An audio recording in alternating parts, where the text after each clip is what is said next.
Minha mãe se esqueceu de guardar sobremesa para o meu filho no dia de ação de graças. Disse que ele não merecia, por causa do comportamento dele.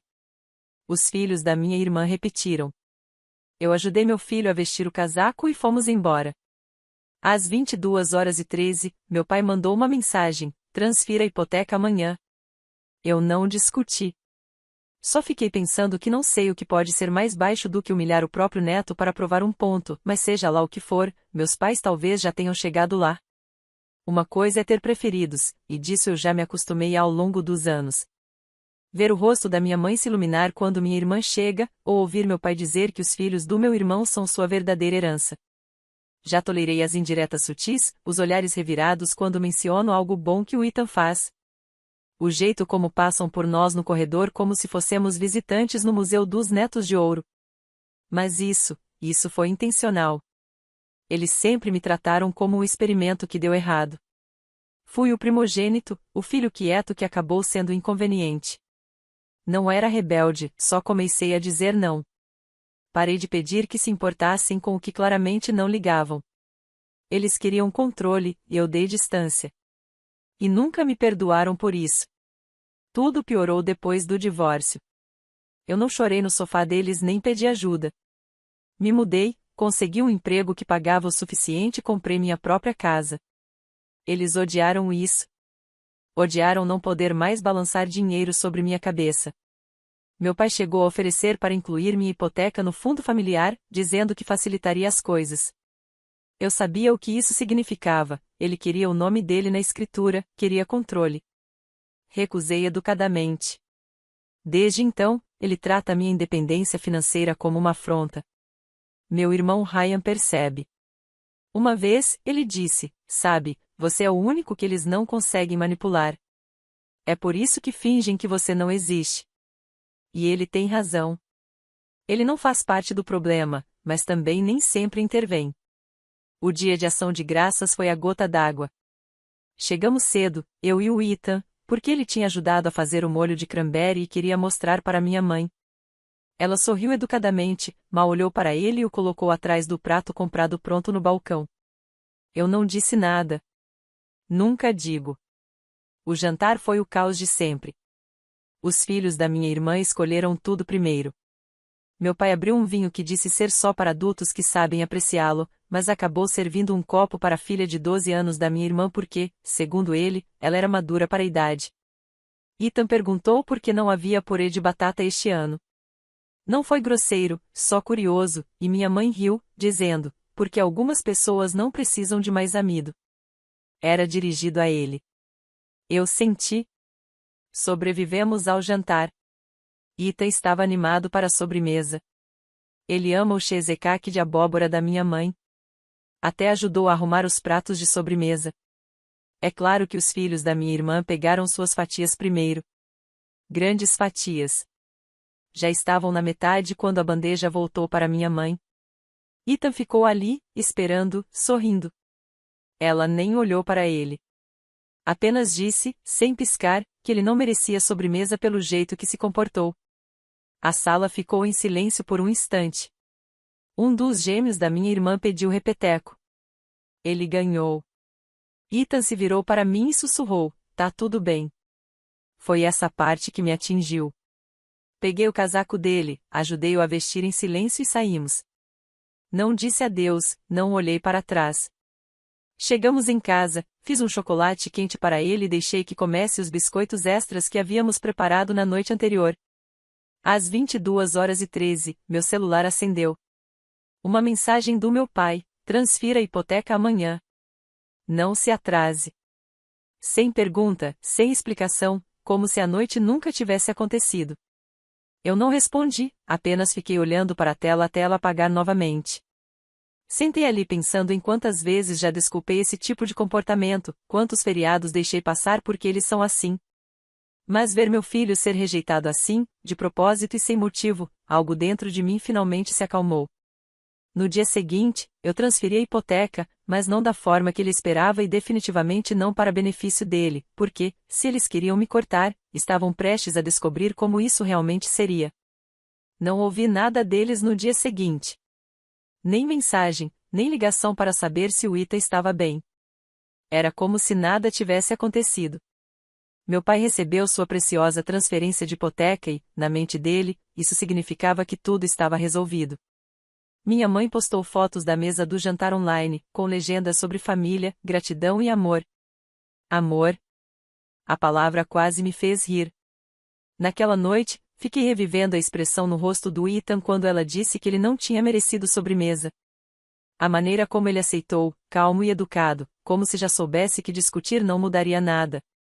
Acho que foi nesse momento que parei de arrumar desculpas para eles.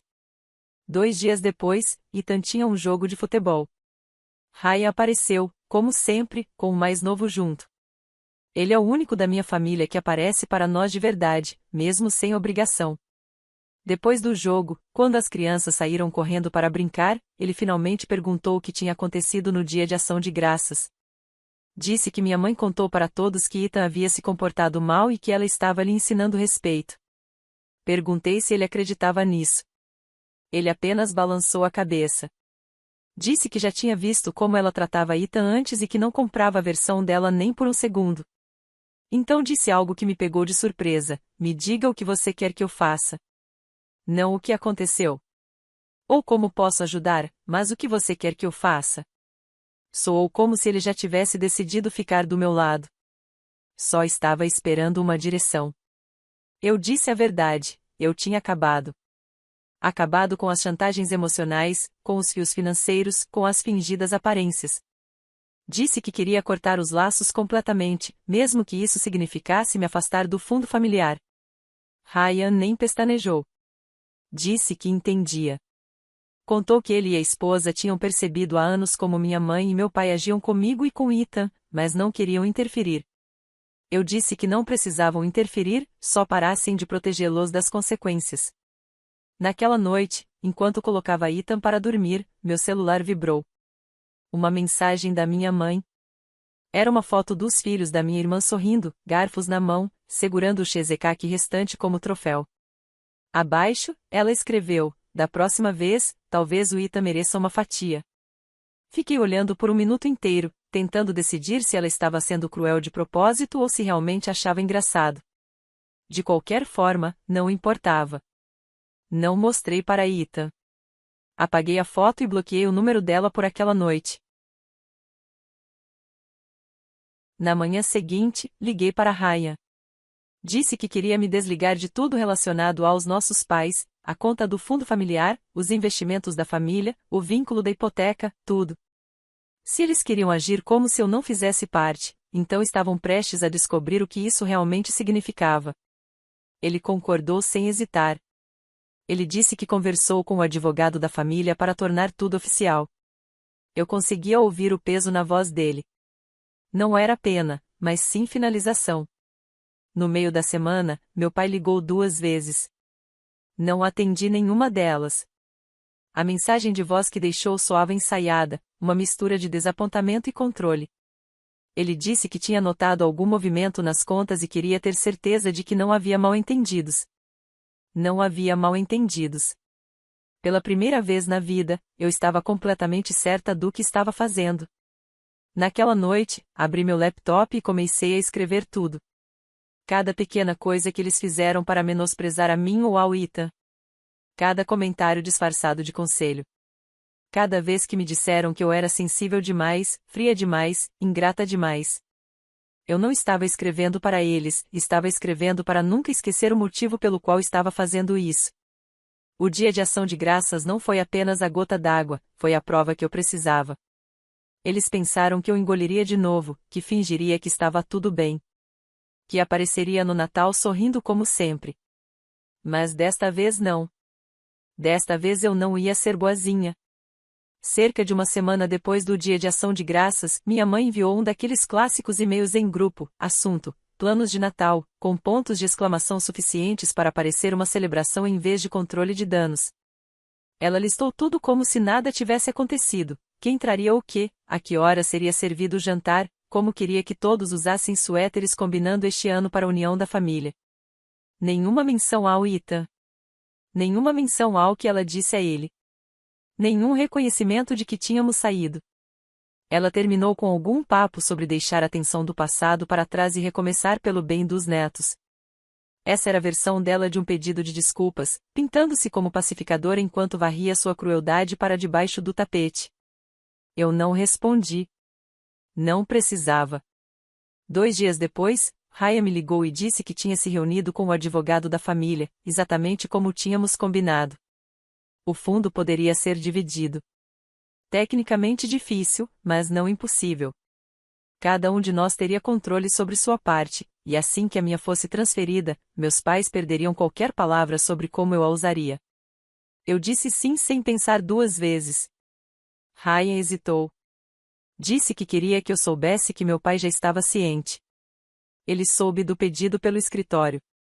Aparentemente, meu pai ligou pessoalmente para o advogado e tentou atrasar a papelada. Disse que eu estava sendo emocional e que isso passaria se eu me acalmasse. Ele me chamou de emocional. Essa era a defesa dele, como se tudo fosse hormônios e birra, e não mais de 30 anos sendo tratada como filha de segunda categoria. Ryan me enviou uma cópia do e-mail. Meu pai o tinha copiado, mas não a mim. Nele, ele escreveu: Laura está instável no momento. Por favor, não tomem ações irreversíveis baseadas em um surto temporário. Li essa frase 3 vezes. Ele não disse que eu estava magoada. Não disse que eu tinha razão. Ele disse que eu estava instável. Fiquei refletindo sobre isso por um tempo. Mais tarde, naquela noite, Raya me mandou mensagem perguntando novamente: tem certeza de que quer fazer isso? Eu respondi: absolutamente. E não faça só por mim. Faça para que seus filhos não cresçam pensando que isso é normal. Ele não respondeu por alguns minutos. Então recebi: também não vamos ao Natal. Foi aí que tudo começou a mudar. Eu não era mais apenas a filha difícil. Eu era quem finalmente quebrou o feitiço, mas, é claro, meus pais não deixaram passar. Minha mãe tentou ligar 3 vezes em um dia. Ignorei todas. Finalmente, ela mandou uma mensagem de texto: não sei que tipo de mentiras o Ryan está te contando, mas você está deixando ele destruir esta família. Mentiras. Destruir. Clássico. Nenhuma admissão, nenhuma responsabilidade, só uma tentativa desesperada de controlar a narrativa. Não respondi. Não precisava. Apenas encaminhei para o Ryan, que respondeu com uma única linha: ela está com medo. E deveria estar. Minha irmã me mandou mensagem em seguida. Disse que a mãe estava agindo de forma estranha, chorando na cozinha, e que o pai andava de um lado para o outro como se estivesse se preparando para a batalha. Perguntou o que realmente estava acontecendo e disse que esperava que não estivéssemos exagerando por causa da sobremesa. Fiz apenas uma pergunta: você viu o que a mãe fez com o Ethan no dia de ação de graças? Ela não respondeu. Você viu a expressão no rosto dele? Você ao menos perguntou por que saímos cedo? Nada. Deixei pra lá. Ela não mandou mais nenhuma mensagem. Algumas noites depois, logo após o jantar, alguém bateu na porta. Já estava quase escuro. Ethan terminava o dever de casa à mesa. Olhei pelo olho mágico. Era meu pai. Não abri. Ele bateu novamente, mais forte desta vez. Fiquei observando enquanto ele mudava de posição, frustrado, não acostumado a ser ignorado. Ethan perguntou quem era. Eu disse: ninguém importante. E eu falava sério. Pela primeira vez na vida, não era raiva, nem tentativa de me convencer de algo. Eu finalmente parei de precisar de qualquer coisa deles. E isso os aterrorizou mais do que qualquer outra coisa poderia. Quando chegou a semana do Natal, achei que eles iam desistir. Tentaram culpa, controle, silêncio, até humilhação pública. Pensei que, quando nada disso funcionasse, finalmente largariam mão. Não largaram. Na manhã de 21 de dezembro, alguém bateu na porta. Correspondência registrada. Era um envelope grosso com o nome do meu pai no remetente, impresso, não escrito à mão. Dentro, uma cópia de uma carta do contador deles, grampeada a uma nota digitada do meu pai. A carta tratava da divisão do meu fundo familiar e das sérias complicações fiscais que podem surgir de decisões motivadas emocionalmente. Em negrito, aconselhamos fortemente contra ações súbitas que possam afetar propriedades da família e o patrimônio a longo prazo. Li tudo na cozinha enquanto Ethan colava pedaços de feltro em um trabalho escolar. Não disse nada. Apenas dobrei a carta, coloquei de volta no envelope e joguei no lixo. Eles ainda achavam que eu estava blefando, que se arrastassem isso tempo suficiente, aplicando a pressão financeira certa, eu cederia. Mas estavam pressionando demais e, pior, me subestimando. Enviei uma foto da carta para o Ryan. Ele ligou 5 minutos depois. Ele nem perdeu tempo com conversa fiada. Apenas disse: "Ei, tem uma coisa que você precisa ver." Mandou por e-mail a digitalização de um documento que eu nunca tinha visto antes, uma antiga emenda ao Acordo da Casa do Lago. Era a propriedade que eles haviam reformado para transformar em uma segunda casa luxuosa. Aparentemente, há 10 anos, quando eu os ajudei com parte do pagamento inicial, eles me adicionaram como coassinante parcial. Temporário, disseram, mas ninguém nunca tirou meu nome, e eles se esqueceram. Ryan tinha visto a papelada enquanto cuidava do próprio refinanciamento. E foi aí que ele percebeu: se eu ainda estava no título, eles não poderiam fazer nada importante com a Casa do Lago. Vendê-la, alugá-la, transferir a propriedade sem meu consentimento por escrito. Então ele disse algo que eu não esperava: eles estão tentando alugá-la para uma empresa neste verão.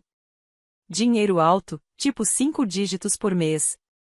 Já estão em negociações. Eu fiquei em silêncio. Não porque me surpreendesse eles tentarem lucrar com isso, mas porque nunca disseram uma palavra, nenhuma menção, nenhum aviso, nem mesmo uma oferta falsa para me incluir. Ele perguntou: "Quer bloquear isso?" Eu disse: "Com certeza." Ele me enviou os contatos da empresa de administração do imóvel, e eu lhes mandei uma declaração de propriedade parcial e uma cópia da escritura original. Informei que não autorizava uso comercial e que não assinaria nenhum contrato. 2 dias depois, minha mãe ligou 6 vezes seguidas. Não atendi. Depois deixou uma mensagem de voz. Começou calma. Depois não. Disse que eu estava sabotando os objetivos financeiros da família, que o Ethan precisava aprender seu lugar, que se eu continuasse insistindo, me arrependeria. E então disse a parte que confirmou tudo o que eu precisava ouvir: "Você tem sorte de não termos dito algo pior." Ele estava fora de linha. E vocês dois precisam aprender um pouco de humildade. Ela admitiu. Finalmente. Ela não estava arrependida. Sentia-se justificada. Encaminhei a mensagem de voz para Ryan.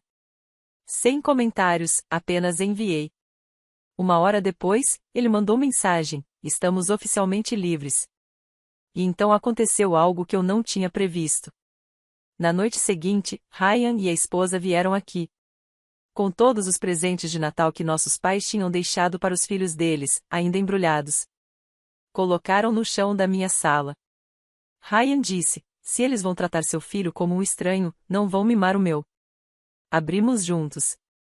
Minha sobrinha e meu sobrinho brincaram com o Ethan como se nada tivesse acontecido. Riram, compartilharam, se revezaram. Sem tensão, sem explicações constrangedoras. Ethan pegou uma caixa com um rótulo para nosso neto perfeito e olhou para mim. Assenti. Vai em frente. Dentro havia um drone controlado por controle remoto, novo, topo de linha. Ele olhou surpreso para Ryan. Ryan apenas sorriu e disse: "Acho que finalmente encontrou o garoto certo." Mais tarde, naquela noite, depois que as crianças estavam dormindo, Ryan me contou outra coisa. Disse que o pai tinha ligado para ele, irritado, frio e paranoico. Perguntou se eu estava mentalmente estável. Perguntou se Ryan achava que eu precisava de intervenção. Ryan disse a ele que não, que eu era a pessoa mais estável da família. Depois, disse para não ligar novamente. Eu fiquei ali, na cozinha, braços cruzados, vendo a neve começar a cair lá fora. Pela primeira vez em anos, me senti calma, firme. Mas eu sabia que isso não duraria. Eles não estavam acostumados a perder. E eu podia sentir: algo maior estava por vir. Só não esperava que fosse no aniversário do meu irmão. O aniversário do Ryan é em 7 de janeiro, e por anos foi a única reunião de família que realmente parecia genuína. Sem jogos, sem discursos, sem comentários sobre quem trouxe o que ou qual filho era mais educado. Apenas pizza, bolo e pessoas relaxando de moletom, em vez de fingir ser um cartão de Natal. Este ano, Ryan disse que não faria nada. Nada de jantar, nada de reunião. Apenas queria manter as coisas quietas. Eu disse que passaríamos com alguns cupcakes, nada grande. Ele disse que parecia perfeito, mas nossos pais tinham outros planos. Às 17h41 daquele dia, enquanto Ethan e eu estávamos a caminho da casa do Ryan com uma bandeja de cupcakes de confete, recebi uma notificação no celular, um novo post da minha mãe no Facebook. Era uma foto da casa do lago, totalmente decorada, luzes de corda, um grande banner de feliz aniversário e 2 mesas longas cheias de comida. A legenda dizia: festa surpresa para nosso incrível filho.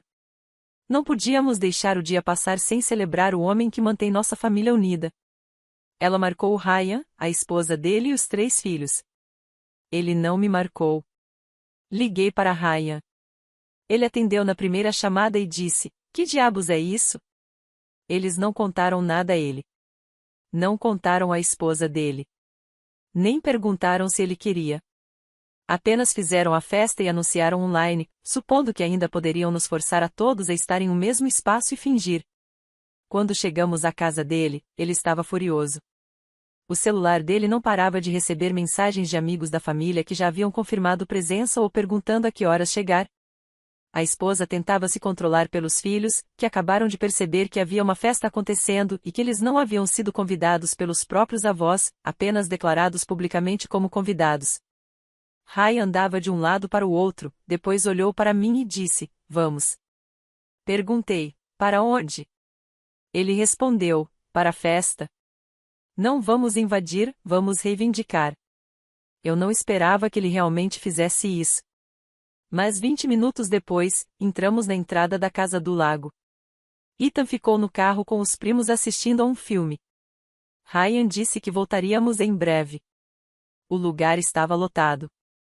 Carros enfileirados na entrada. Música baixa, segura, de alguma playlist que minha mãe provavelmente havia rotulado como evento familiar. Reconheci alguns parentes distantes, alguns vizinhos e uma amiga do clube de vinho da minha mãe perto do pátio. Minha mãe nos viu primeiro.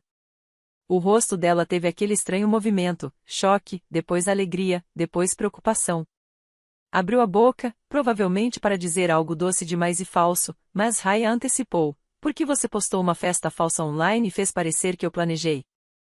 Ela piscou, depois olhou além dele, na minha direção. Queríamos te surpreender, disse ela. Ryan deu um passo à frente. Você não pode me usar para encenar algum tour de redenção familiar só porque você estragou tudo com a Laura e o Ethan. Isso não funciona assim mais. Meu pai apareceu atrás dela, em silêncio, observando. Ryan se virou para a multidão, alto o suficiente para chamar atenção. Essa não foi ideia minha. E se algum de vocês veio aqui achando que isso era um evento de família de verdade, foram enganados. As pessoas pareceram confusas. Alguns murmuraram. Alguém riu, como se fosse piada. Minha mãe tentou falar por cima dele: só queríamos uma foto. Ele disse: vocês queriam um botão de reinício, mas essa família não está inteira mais, e se continuarem fingindo, vão acabar sozinhos em mesas que vocês arrumaram para pessoas que pararam de aparecer anos atrás. Saímos, apenas viramos e caminhamos de volta para o carro. No caminho para casa, Ethan perguntou se a festa tinha sido estranha. Eu disse: sim, foi, mas não ficamos muito tempo. Mais tarde, por volta das 23h30, recebi uma mensagem. Minha mãe de novo: você está destruindo essa família. Está feliz agora? Você virou o Ryan contra nós. Espero que sua amargura tenha valido a pena. Eu não respondi, mas Ryan respondeu. Ele respondeu no grupo que ela não sabia que ainda estávamos ativos. Ele disse: se você algum dia falar com a Laura desse jeito de novo, estará cortada permanentemente de nós, do fundo e dos netos. Essa foi sua última chance de agir como pai e mãe. Você falhou. Ela não respondeu. Nem meu pai. Mas eu sabia o que vinha a seguir. O dinheiro, o fundo, a dor de verdade, porque ela simplesmente perdeu o controle. E isso significava que a tempestade real estava prestes a chegar. Começou silenciosa, como sempre com eles. Antes do implorar, antes da vergonha. 3 dias após o desastre da festa de aniversário do Ryan, acordei com um e-mail do administrador do fundo. Assunto: emenda do traste assinada completa. Eu nem precisei abrir. Já sabia o que significava. Ryan tinha feito. Ele cumpriu o que prometeu. Quando li o conteúdo, estava tudo lá, preto no branco. O fundo havia sido formalmente dividido. Eu agora era controladora exclusiva da minha parte, completamente separada dos meus pais. O acesso deles aos bens compartilhados foi removido. E, no final do documento, uma cláusula inesperada: com efeito imediato, os beneficiários Robert e Diane James estão removidos de futuras distribuições a critério do Cotrustei. Ryan não apenas me ajudou a sair. Ele os cortou de vez. Não foi um aviso, nem um bloqueio temporário, foi um limite legal definitivo. Liguei para ele. Ele atendeu na segunda chamada. Eu não disse nada de imediato. Ele apenas falou: eles vão bater à sua porta antes do pôr do sol. Apenas esteja pronta. E ele estava certo. Às 16h17, alguém bateu à porta. Não de forma desesperada. Um toque e nada mais. Olhei pelo olho mágico. Quem estava lá? Meus pais. Parados como estranhos. Nem na varanda, nem se aproximando da porta, apenas na calçada, como se não tivessem certeza de que ainda pertenciam ali. Abri a porta, mas não saí. Minha mãe sorriu, como se ainda estivéssemos jogando algum jogo. Ela disse: podemos conversar um minuto? Eu perguntei: sobre o quê? Meu pai finalmente falou: isso é família. Família não resolve as coisas por meio de advogados, contrabarra. Eu disse a ele que era engraçado ouvir isso de um homem que usava contratos e hipotecas como armas. Minha mãe deu um passo à frente. Só queremos encontrar um caminho de volta. Não queríamos que as coisas chegassem tão longe. Perguntei a ela o que ela queria dizer então, quando disse ao meu filho que ele não tinha merecido a sobremesa. Quando me zombou em e-mails. Quando usou o aniversário do meu irmão para encenar uma reinicialização pública da imagem da família. Ela não respondeu. Apenas baixou a voz e disse: vamos nos desculpar com o Ethan. Estamos prontos para admitir que estávamos errados. Esperei. Nada mais. Nenhuma desculpa de verdade. Nenhuma responsabilidade. Apenas uma oferta para performar uma. Eu disse: não precisamos mais disso. Vocês são uma lição, não um legado. E fechei a porta. Sem gritos, sem ameaças, apenas o fim. Naquela noite, ela enviou um e-mail longo. 5 parágrafos de melodrama. Falou sobre perdão, sobre como se sentiu magoada e sobre como a família deveria permanecer unida. Alegou que Ryan estava sendo manipulado por mim. Disse que estávamos roubando o futuro deles. E, na última frase, escreveu: você vai se arrepender disso quando não estivermos mais aqui. Não respondi. Encaminhei para Ryan. Ele respondeu 10 minutos depois, com efeito imediato. Removi o acesso deles ao fundo de contingência. Eles estão fora do traste completamente. A distribuição final será emitida no próximo trimestre. E pronto. Eu apenas encarei a mensagem. Não chorei. Não sorri. Senti algo mais pesado: encerramento. Não era limpo. Não era triunfante. Era apenas real. Alguns dias depois, Ryan nos convidou para ir à casa dele. Apenas ele, a esposa, as crianças e nós. Finn ajudou a fazer barrinhas de limão, seu doce favorito. Quando chegamos, Ryan já estava preparando o quintal com luzes de corda e cadeiras de jardim. Não era uma celebração. Era apenas paz. Durante o jantar, as crianças improvisaram sua própria mesa com cobertores e travesseiros na sala de estar. Sem regras, sem formalidade, apenas risadas e migalhas por todo lado. Em um momento, Ryan ergueu o copo e disse baixinho: escolher a paz mesmo quando custa sangue. Todos brindaram, até o Ethan com seu suco. Depois do jantar, Ficamos no quintal ouvindo as crianças rirem no escuro, pegando vagalumes. Olhei no celular pela última vez. 2 telefonemas perdidos da minha mãe. Sem mensagem de voz. Essa foi a última tentativa dela. Sem palavras, sem desculpas reais, apenas silêncio e expectativa. Eu não liguei de volta, porque pela primeira vez, não éramos nós esperando para ser amados. Éramos nós que seguimos em frente. E essa foi a verdadeira vingança. Não precisávamos mais deles. As semanas que se seguiram foram estranhamente silenciosas.